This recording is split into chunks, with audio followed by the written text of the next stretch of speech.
How to find a good builder? Well, that's a question I get asked time and time again. Now, I've been investing in property and dealing with builders for over 30 years, and I've come across the good, the bad, and the ugly. Only joking. But yes, it can be very difficult to find a good builder. So I'm going to give you 10 golden nuggets that hopefully you can find the right builder for you and your project. Now, before I get started, if you haven't already subscribed to this channel, please do, because I'm here to help you throughout your property investing or property renovation journey. So if you subscribe to my channel, I'll be able to share with you a lot more golden nuggets, tips and advice to help you along your journey. So how do you find a good builder? Well, golden nugget number one. Okay, is there are lots of different ways that you can maybe search or find a good builder. Now, the obvious very often is to maybe go online. You can search on Google, local builders in your area, and you'll see on Google some reviews. But for me, that isn't the best way to find a good builder. And I'll tell you why. Because sometimes you'll find that builders, good or bad, will put fake reviews on Google. So you don't know if they're authentic or not.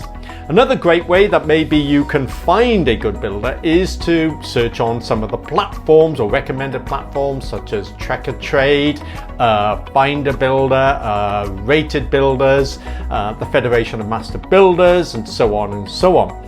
But again, for me, with those platforms expanding more and more, you may find that some of the reviews on there are not as authentic as they might well be. So for me, I tend not to use those platforms as much anymore, but there are other more reliable ways on how you can find a good builder. And that for me is through recommendations. But how can you get good recommendations? Well, one good way is that you could possibly visit early in the morning a lot of your local builders merchants. So for example, in the UK, we've got Travis Perkins, we've got Jewsons, we've got Selco, we've got Screwfix, we've got Toolstation, we've got Wix. There are lots of different local builders merchants, even smaller builders merchants, where a lot of the builders will go first thing in the morning to pick up and buy their materials for the projects that they're carrying out. So what you can do is you can maybe have a chat with some of those builders when you visit the builders merchants, and you can get a feel for maybe, their attitude, the way they communicate, whether or not they may be somebody you can work with, and so on and so on. You can even go inside the builders merchants and maybe speak to the people over the counter and say, hey, can you recommend any good builders? That way you may get a feel as to what could be good for you. But you can even go better than that. So for example, very often, if you're nosy like me, I'm very often traveling around, and if I see a van, I'll always take notice of what that van is advertising, okay? Whether it's a builder, a tradesman, or whatever. But if you see somebody working locally within, where you live, for example, and you're passing every day and you see that they're there first thing in the morning and maybe they're still there last thing at night and they maybe look as though they're doing a good job, go and knock the door, okay? Go and knock the door and ask if you can speak to the builders, okay? Get a feel for them again, see if you can communicate, resonate well with them, have a look around, and then more importantly, ask the customer a number of important questions. So for example, are they happy with the builder? Are they turning up every morning on time? Are they working till, or putting in a good day's work, not finishing at 1 o'clock, going to the pub and so on and so on? Or are they going to other jobs and then leaving you, the customer, in the lurch? So your project is falling further behind, okay? And then ask the customer, are they keeping the project clean and tidy? Are they happy with the progress of works? Are they happy with the workmanship? Are they able to communicate well with the builder? Are they open and honest and communicate well, and so on and so on? That way you get a real feel as to what another customer's perception and experience is with that builder. Now then, if you then speak to the builder, if all the boxes are being ticked, you could ask the builder if they'd be interested in maybe providing you with a quote. But more importantly, okay, is ask the builder if you can review or go and see some of the other projects that they've completed for customers.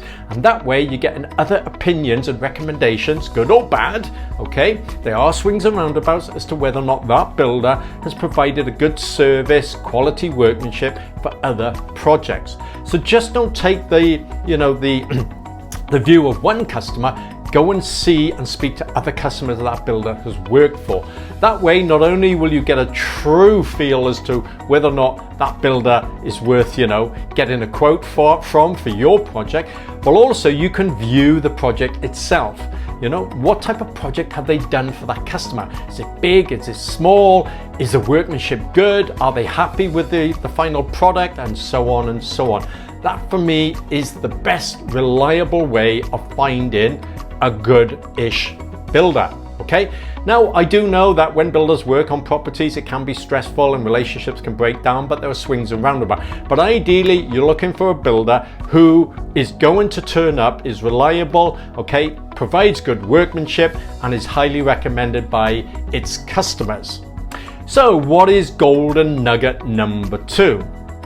You've narrowed down maybe one or two builders who you feel may be ticking all the boxes, who you resonate with, and you'd like to maybe get a quote from them. So golden number 2 is dig a little bit further, okay? Go online and have a look at the builder's website, okay? If you're actually meeting the builder somewhere on outside a customer's house, have a look at the vans that they drive, the tools that they use, whether or not they're efficient and look after things. Now, if, for example, you've got a builder who is in a really rundown, rusty, falling apart type of van, tools everywhere, mess everywhere, that doesn't necessarily mean, okay, that they're a bad builder, because generally builders can be very messy. So like the saying goes, don't judge a book by its cover, okay? Now you may find a builder who's got a brand new spanking van, his tools are mint condition, they're clean, they're brand new, and there's lots of men working on this customer's property in nice overalls, matching overalls, and they all look spick and span. Now for me, that tells me one thing, that this company or builder may be investing a lot of money in themselves. So if they are buying new vans, equipment and overalls and so on, they've got larger overheads than maybe the builder in the fallen, rusty van, okay? So, but it doesn't necessarily mean that either of those builders are good or bad. What it does mean is that they've got different overheads. Now, what do I mean by that? Well, if for example, you ask the builder with lots of nice brand new vans to give you a quote, it's highly likely that that builder, okay, overheads are a lot higher than the other builder who's got a rundown van. So his quote is likely to be a lot more than the other builder.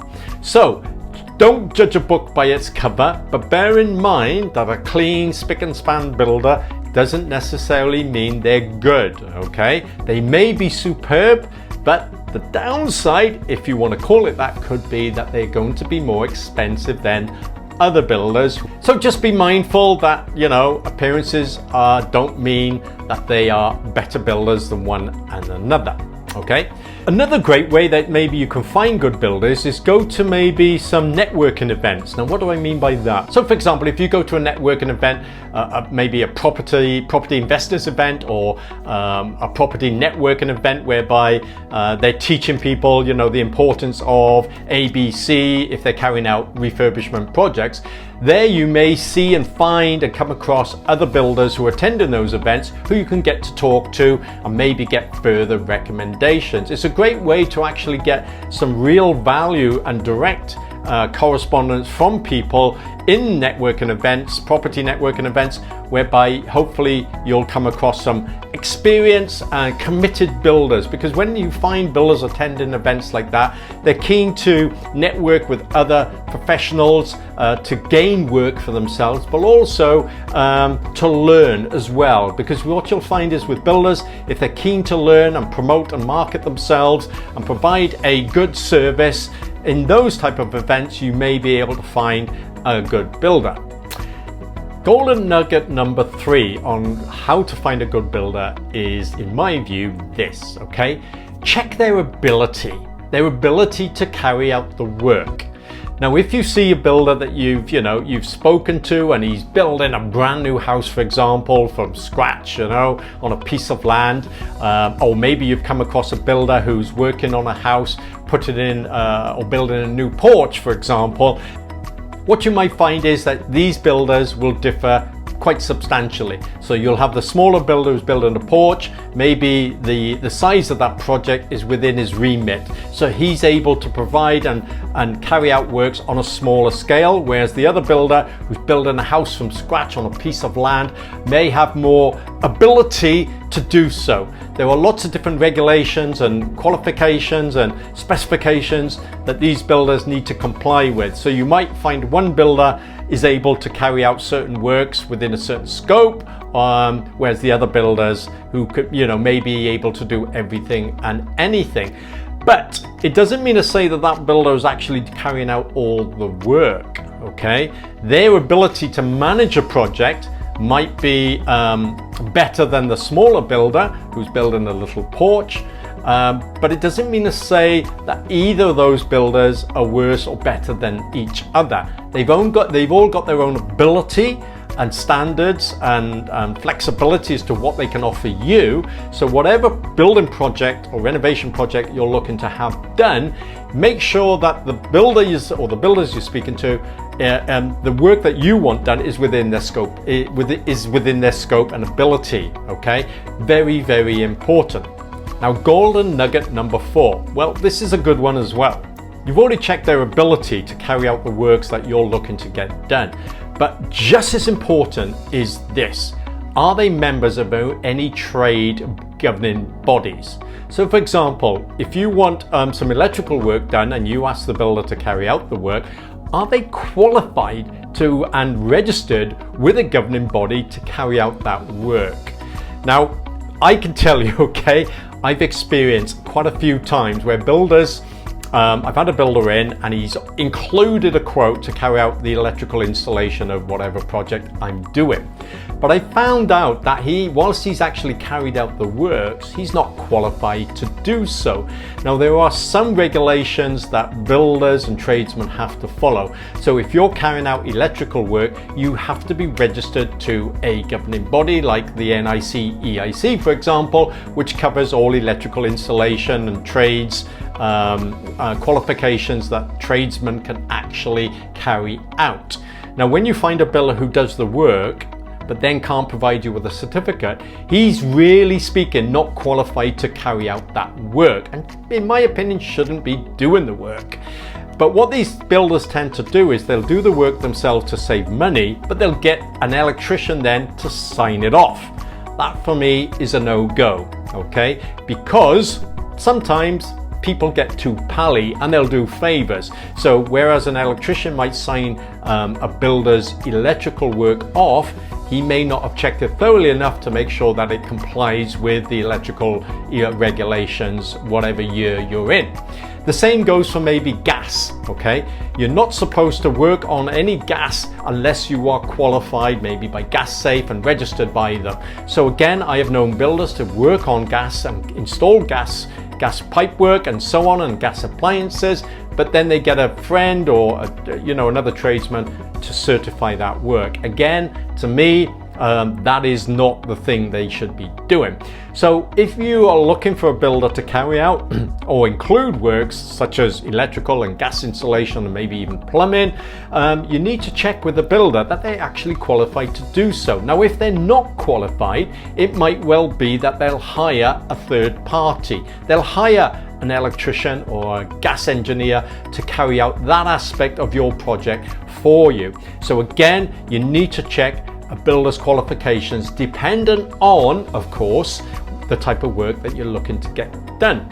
Now, the other thing to bear in mind is that whatever building works a builder does, they should possibly have a building control officer or inspector sign off their work, because any structural work that's carried out on a property must be signed off by building control. So again, you need to double check that the builder who you may be hiring to carry out your project notifies building control, or better still, you notify building control and get them to check the builder's work.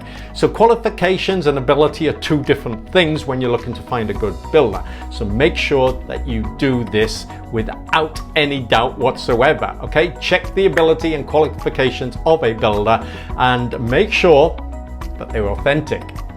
So what is golden nugget number 5? Well, we've discussed previously on how to maybe find a good builder, again, recommendations, checking their ability, qualifications, and so on.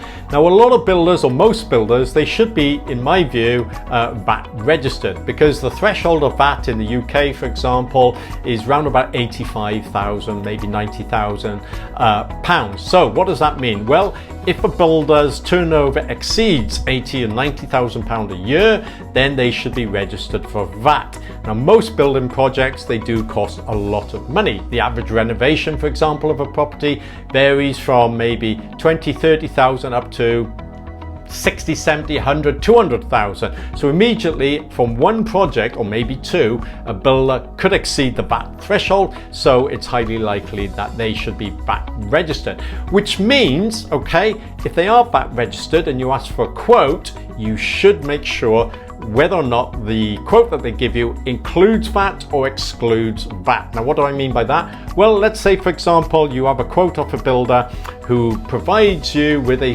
£50,000 quote. Now, if, for example, that quote doesn't include VAT, you've got to add 20% on top of that, which is the current standard rate of VAT in the UK at the moment. So if a project is costing you £50,000 but doesn't include VAT, that the real quote is going to be £50,000 plus VAT at 20% is an extra £10,000. So the quote is going to really add up, or should be, £60,000. Now, I've seen a lot of customers or people over the years where they get a quote for £50,000, they forget to ask if that includes VAT. So when they get their interim bills, okay, they're a little bit taken back and didn't realize that VAT was to be added on top. Now, for me, good communication between you and the builder, or the builder and you, the builder should always make it very clear that whether his quote includes VAT or not. Because if your budget is 50,000 and then you realize at a later date after you've appointed the builder that VAT wasn't included and needs to be added on, you could quickly run out of money, and then relationships will start to dive. So be very careful. Golden nugget number 6 is this, okay?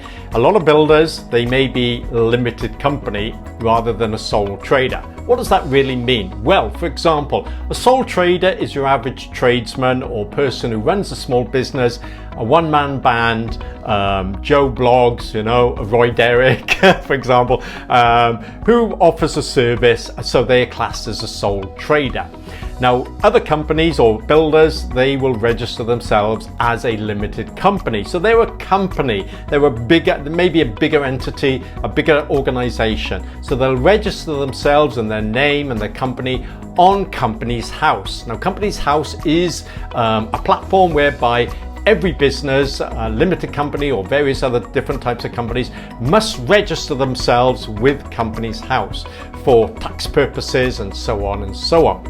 So you can go on Companies House and you can do a search. You can search up any business, any builder, tap in the name, and their details will come up. Now, what do they actually provide in Companies House? Well, they'll provide you with an overview of what that company or that builder does, okay? The services they provide, who the directors or secretaries of that company are, what the share, if they got any shareholders, and it'll also provide you with their annual accounts. Now, one of the laws of the land in the UK is that every year, whether you're a limited company or whatever, you have to file your annual accounts. So Companies House keep a register of all of this information. So what you can do, you can go into Companies House and you can have a look at the builder's accounts. Last year, how well did they perform? Did they make money? Did they lose money? The year before, how did they perform? You can do a little bit of research to get a little bit of background as to whether or not this company or builder is running into maybe financial difficulties. The signs will pop up and they're quite self-explanatory. Maybe in another video I'll cover what you can do and how you can search on Companies House. But it's a great way just to get a general overview of how well or bad a builder may be performing or his company performing, because the last thing you would want to happen is to maybe hire a builder and halfway through the project they go bust. We've all heard these horror stories of builders going bust or taking people's money and running away, and then they're left in all sorts of financial difficulties. So yeah, please go onto company's house, okay, and do the necessary due diligence checks. That's what it's called, due diligence, okay? Check to see how well or how bad a builder or his company is performing. Now, it may well be that maybe the builder has made some losses in the previous year or two. That isn't always a bad sign, because very often when you start a business, you do maybe incur losses for the first year or two. Or if a builder is doing incredibly well, that may be a good sign that they're getting things right, and it's worth investing your money in that particular builder. So golden nugget number 7. Now this does require a little bit of work from yourselves. Ooh, I know. It's hard life. No, seriously, okay? If you're looking to get building work done and you want to find a really good builder, what you need to do is create a full schedule of works that you want to get done.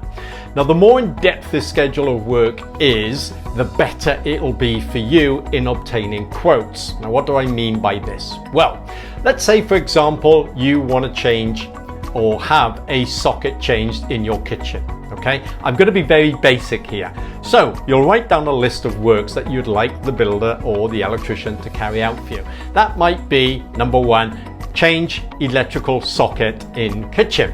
Great. The builder knows, or the electrician knows exactly what you want to do. But then number 2 might be supply and fix a new white or chrome faced double socket. Okay, rather than a single socket or pink socket or blue socket, so the electrician knows exactly the type of socket you'd like him to install.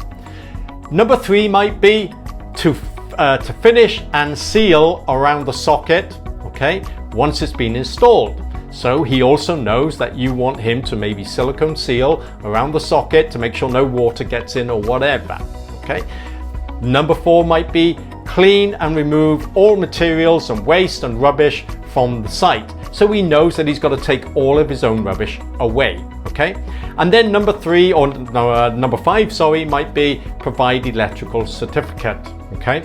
So he knows everything that you want done from start to finish. Now, if you provide the electrician with information, please install a new socket, he could turn up and install a white socket. Okay, now he may quote for a white socket. If you get another quote, okay, from another electrician, they might quote something differently. So it's incredibly important that you write down your full schedule of works. Now, if you're getting a lot of building works done, you can imagine the schedule of works might be pages and pages long. You might feel that you can't, or you're not experienced enough to provide that type of schedule of works.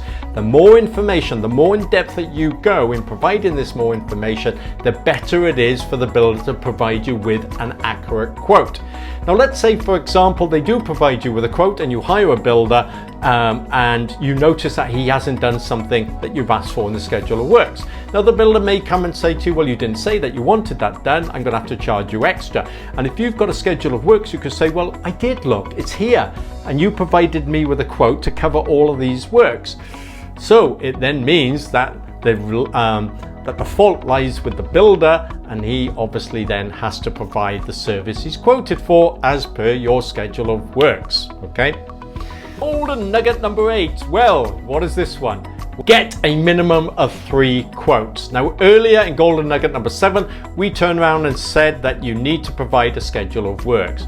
That is a must, because when you get other quotes from builders, they can provide you with like-for-like quotes. Okay, if you said to a builder, for example, could you build me a new 2-story extension, and that was it, a builder would come along and provide you with a quote, maybe £50,000. Okay, another builder might come along and say £60,000. Another builder might come along and say £30,000. Now, there's a big discrepancy between them all. So which is the accurate quote? you wouldn't know. But if you've got a good schedule of works and you ask a minimum of 3 builders to provide you with an accurate quote based on the schedule of works, the information you're giving them, they should all be able to provide you with a like-for-like quote. Okay, very, very important. And very often what you'll find is if you've asked similar builders of size, okay, quality, ability to provide you with a quote, those quotes should come in round about the same price, give or take a few thousand. If there's massive discrepancies between each of those quotes, something isn't quite right and the alarm bells should ring. Now we can go into that in another video, but like-for-like quotes is very important. So the more information, as I keep saying, that you can provide a builder with, the better and more accurate the quotes will be. So you know from day one exactly where you stand. The other thing that you need to bear in mind is that you need to ask the builder, does it include things such as maybe providing skips, okay? Does it include providing scaffolding? Does it include installing appliances? You know, does it include maybe installing a kitchen, okay, if you want a new kitchen? You could also ask the builder, for example, is he going to hire third-party trades to do that aspect of work for you, but it's included in his quote, or does it mean that you have to find those third-party tradesmen to install a kitchen or maybe a central heating system and so on and so on? So can you see clarity and defining the amount of work that you want carried out is absolutely paramount. So remember, okay, ask the builder as many questions as you need to ensure that you fully understand what his quote entails. And another one is, you know, is the builder going to provide all the materials, or does this quote mean that you've got to provide the materials? Okay, so supply and fix is a great term I like to use whenever I produce a schedule of works. Supply and fit sockets, supply and fit white sockets, supply and fit bathroom suite. Now very often you won't want your builder to supply the bathroom suite because you'd like to go out and pick one. But it might well be that the builder can get trade prices for you, so you could turn around and say to him, I'd like you to install a white bathroom suite from such and such a place, name, style, model number, blah, blah, blah, and he can provide that for you and include it in this quote. Or alternatively, you will go out and purchase that item so that your builder can then install it.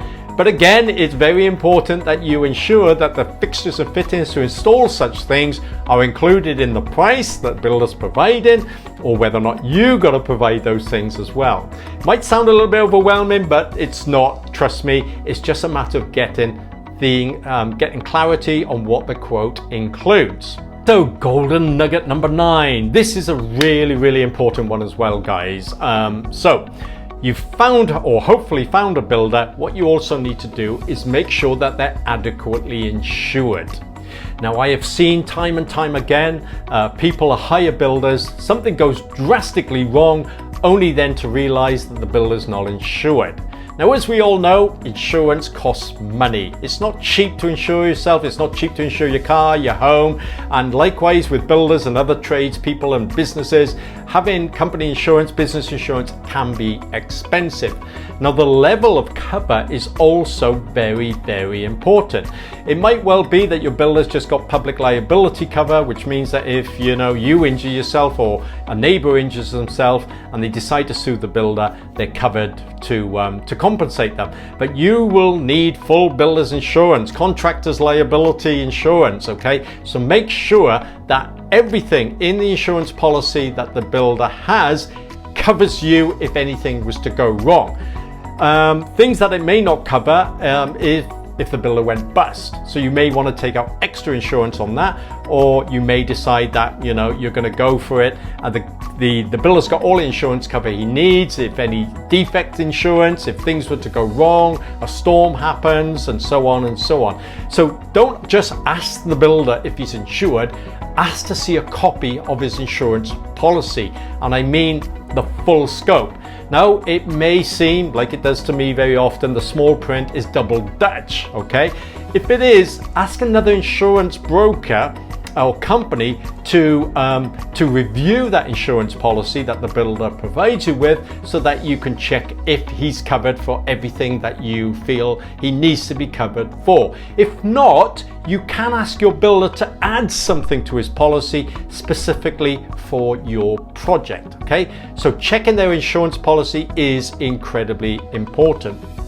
Now, the other thing I highly recommend is that you determine and agree what the payment terms for the project are. If a builder's asking for cash, okay, can you pay me cash? There may be alarm bells here to consider. It might well be that this builder is not VAT registered, and to avoid having to register for VAT, he wants cash payments so that he can avoid the tax liabilities and VAT liabilities and so on and so on. For me, the obvious things is interim payments for when they carry out and complete certain parts of the project. You will then pay them. At the end of the project, you retain X amount of money. On average, it's 5%, 10%, it can be a little bit more. Now, why would you retain some money at the end of the project? Well, it's to ensure that they finish the project completely to your satisfaction and to maybe building control satisfaction, and that the whole project is completed to everybody's satisfaction. Builders, they get a little bit sometimes uptight if you withhold money, but for me, a good builder will not mind you retaining some money at the end of the project, because they've got nothing to worry about, because they are confident that they'll complete the project to the highest possible standard and to your satisfaction. So please always make sure that you've got written down in any type of contract the terms of payment, which brings me on to the other it's not a golden nugget, it's a tip. Make sure that whatever quote you accept from a builder, you enter into a contract with them, which includes the specification of the works that you're having carried out, the quote, the payment terms, and so on and so on, terms and conditions, the do's and don'ts, and so on and so on. Very, very important. So what is the final golden nugget? Well, there are lots more, but for me, it's availability. What is the availability of the builder? Okay, whenever you're looking to find a good builder, one of the things that you need to make sure is what the availability is. Now, you might find that a builder might turn around and say to you, yeah, I can start next week if you're happy with the quote. For me, that would mean, why haven't you got pre-planned work? Why aren't you programmed in work? If you're that good and in demand for your expertise and because you're highly recommended, very often builders will be booked up for months, and I mean maybe even a year or two ahead. So check the availability, because there's no point in getting a quote from a builder, okay, or asking a builder to give you a quote if they're not going to be available for maybe a year, but whereas you need to get the project or your project done sooner. Now, what you might find is that you'll become stuck, because a lot of good builders, they are tied up because they programmed their work well in advance. So you may have to bite the bullet, sit back and wait until that builder can book you in. Now, so there you have it, 10 golden nuggets on how to find a good builder. Now, well, like I say, there are other things that you could consider, but for now, this should help you get well on your way to finding a good builder. It's not easy, okay? Whereas one builder might be superb to a lot of people, you may end up falling out with a builder over certain things. So the more you can tick, the more boxes you can tick to make sure that every aspect of the job is covered, that you understand what the builder's providing and the builder understands what you're providing, because it's a two-way thing, is absolutely paramount that you get it right. Hope you find all of these tips and tricks and golden nuggets useful. As I say, if you haven't already subscribed, please do, because I'm here to help and teach you the things that we deal with or have dealt with over the years, so that hopefully your property investment or property renovation project will run nice and smoothly. If you'd like to ask any questions, or if you've got any comments, please, put them below and we will answer them, or I'll answer them as quickly as I possibly can. I'm here to help you as much as possible. In the meantime, as I say, if you haven't, give us a like, a share, a subscribe, and I will see you on my next video, which will pop up on either side. So until next time, ciao for now.